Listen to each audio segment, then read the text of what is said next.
Hey guys, what's up? Today I'm going to show you how to restore a Sizzlers motor. You're going to need a Dremel with a brush end. I honed mine down into a point. That's so I can get into the tighter places. You're going to need super glue. If your magnets come loose, you're going to have to glue them back in. Super glue is the only way, the best way to do it, and it won't fall apart. The armature, the contact plate. You're going to need a small jeweler to be able to fit through these two little holes here. Okay? A multi-tool and a small charger. Once you get the motor apart, I use the penknife part to pry these open. And when this is together, I pry these open, pry, pull it apart. Got all these three parts. Then you polish this part right here on the very end. That's the part that makes contact. When you're done polishing that, it should look like that.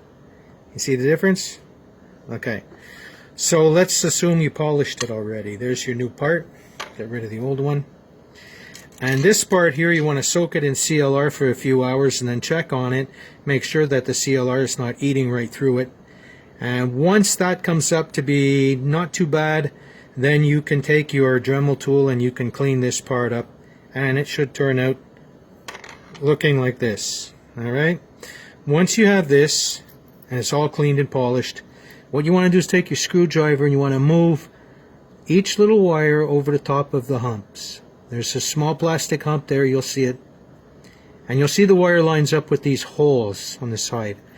This is designed so that you could put the motor back together again like so and not crush the brushes.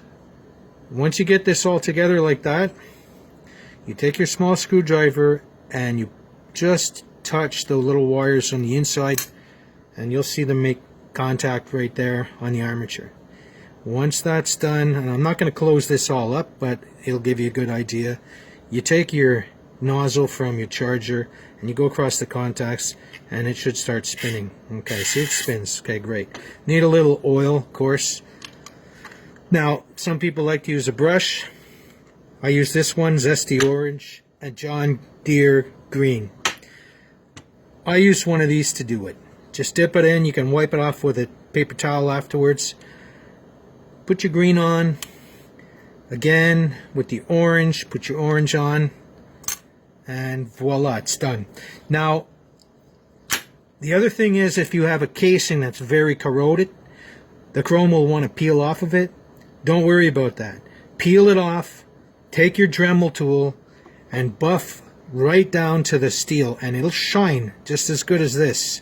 Alright? And it'll make good contact, so you won't have a problem there. And that's all you gotta do to restore a motor.